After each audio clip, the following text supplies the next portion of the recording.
Hey there, you amazing internet and you beautiful creatures of the beyond. Nice to see you all. So, these days I found a game on my GOG account which is called Call of Cthulhu, and it's the old one. And I was quite happy to remember that I had this game, and I was trying to set it up for my streaming software, the Twitch Studio. And since it's an old game, it has a few issues here and there. But anyway, I managed to make it work. But this is not the thing that sparked this topic. In fact, I was looking at who made the game, and I was surprised to see that Bethesda Studios name was there, and I was like, oh, they worked on this game. I even forgot who developed it.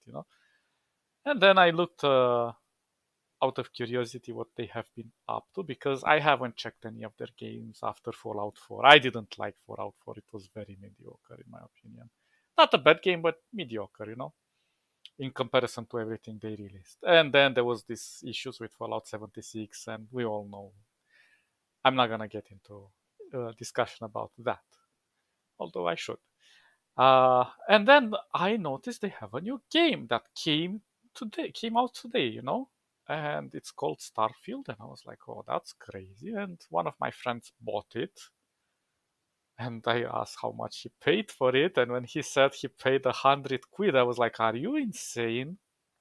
It's like, what kind of a game? It's like, yeah, but it's premium and it has this and that and this and that. I was like, okay, let's see if it's any good. And he borrowed me his account so I could test it out a little bit because I was just curious. And yeah, I'm not gonna spend 100 quid on a stupid game. Besides, it's a single player game. And I had my reservations because I know Bethesda Studios usually develop games that are extremely buggy at the beginning. And this one has its own bugs. I've seen on their forums there are some game breaking bugs actually. Something with saves in some situations. They have very high specs requirements for a game like this. But to be honest, I was extremely disappointed with the game because it's basically Fallout 4 in space. And it's not even in space, it's like barely in space. There's so many, I don't know, everything is so basic and everything is so unfinished and such low quality with this game. Some people like it, some people don't. I'm not here to debate that because it's not the player's fault what these companies churn out. And there are new players that haven't played all the great games in the past that had amazing quality mechanics and innovating mechanics, even for today's standards. And they can't really compare what was really well developed for many, many years before this, even by Bethesda standards. Bethesda used to make some really amazing games in the past. Daggerfall, well, in general, the Elder Scrolls series, and they had a few other small titles that were quite interesting. And was kind of sad to see that this game got in such a state. And they're teamed up with Microsoft now, and I was like, damn, they had so many resources. And this game Starfield, I was reading about it. It was developed for many years. I don't remember, 8 or 7 or 9. I can't remember. Quite a few years in the making. And I was like, this is it. I sure they have some um, mechanics to customize your ship to build it sort of like Lego style, but that's just a gimmick because your ship doesn't do much other than you just go into space, fight a few pirates, and uh, the game it's so lazy. Everything you can just teleport everywhere. You don't even need to fly with your ship. You can if you want to, but it's not a space simulator as they placed on their store page, and it's sad because it could be a space simulator. The game itself has a very powerful potential to be an amazing game, but they just limited everything, and it looks like a beta in the best case scenario. And the fighting is just ah. I mean, you go with a shotgun in front of an NPC and you shoot, and he doesn't even flinch, and you have to shoot him. They're bullet sponges, and you shoot him 10 times in a row, and he doesn't even move out of the way. And I'm not saying that it should be gory or stuff like that. Sure, it would add to the immersion, but everything has a health bar. And when you look like at games like, let's take the Stalker series, I really love how immersive that game is. Like, you get shot by a bullet. If they shoot you in the head, you die. You don't have much in the sense of health bars. Sure, you have individual parts. If you get shot in the limb, you can uh, your health goes down, obviously. But if you get shot with one bullet in the head, that's it. And the same happens to the NPC enemies. And it's a more high risk, high reward kind of game. It's more realistic. It's very in tune. But here, everything is just,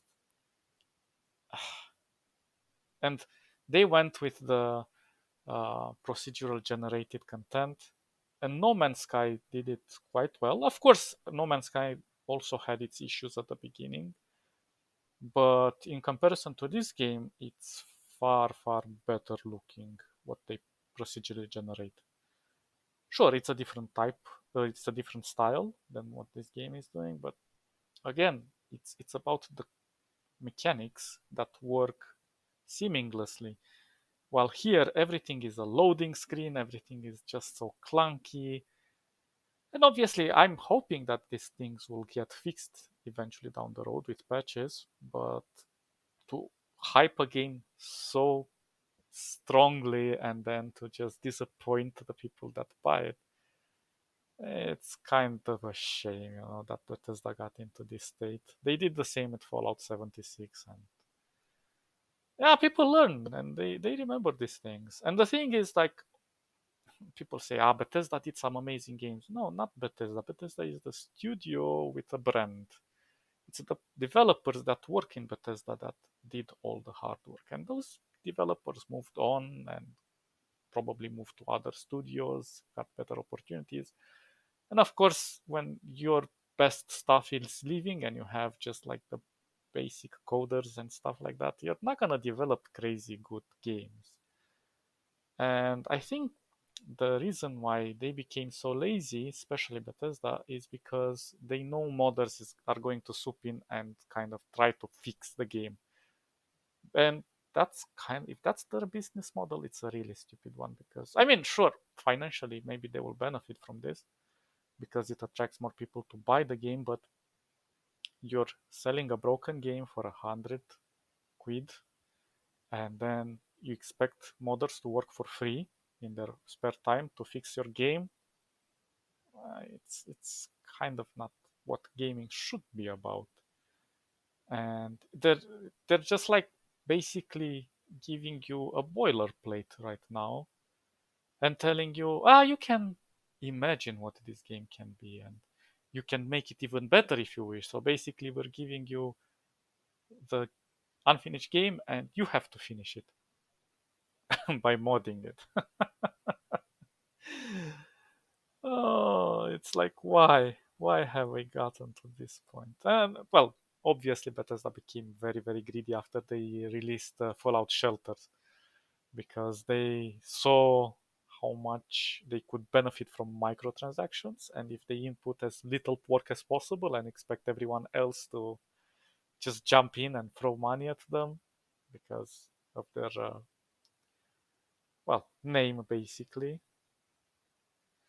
But still, it's sad. It's a sad state to make games this way. I remember when games used to come out in the 90s, for example, like Arc Fatalis is an amazing game.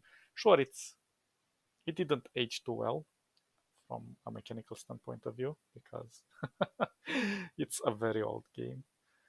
But the point is that it innovated so many things. It really changed the way people interacted with the game, and it made people curious and immersed, and they did so much with so little. And obviously, uh, there are other better uh, titles out there. I can give you a few, like uh, DVD The Original Sin, such an amazing game as well, a masterpiece in my opinion. And in general, Pathfinder, another great game related to RPG. But there are so many, so many cool games out there that really immerse you in their world and make you really fall in love with the lore, with everything, and just build up. But when you look at Starfield, it's like everything is just a copy paste from their previous games. Everything. It's just they just changed the theme, and they didn't even write them well. Everything feels so bland. Everything feels it's just mediocre, and it's kind of sad to ask so much money for mediocrity when if other companies out there do extraordinarily well uh, built games like Baldur's Gate 3 came out recently and everybody has a great opinion of it and so on. But they don't expect people to come and fix their game. They're working hard to make their games really, really appealing right from the start. And that game is quite complex and it offers mechanics that are outlandish for today's standards. That's why everyone loves it. So, yeah, that's my little rant. Hopefully, we will play, after we finish Gothic 3, we will play Call of Cthulhu. It's a really, really amazing game. And I think we'll have fun. You guys stay awesome, and I'll catch you in the next episode. Bye, bye, bye, bye, bye.